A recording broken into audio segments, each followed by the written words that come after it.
নদীতে নামেন না, বিপদগ্রস্ত কুমির দেখা যাচ্ছে, আপনারা ক্ষতিগ্রস্ত, আপনারাই দায়ী।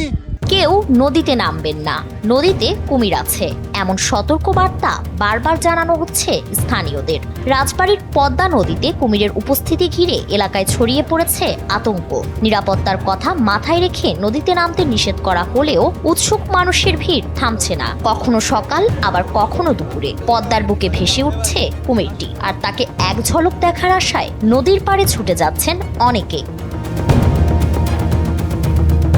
গত কয়েকদিন ধরে পদ্মা নদীতে একাধিকবার কুমির দেখা যাওয়ায় আতঙ্কে দিন কাটছে স্থানীয়দের।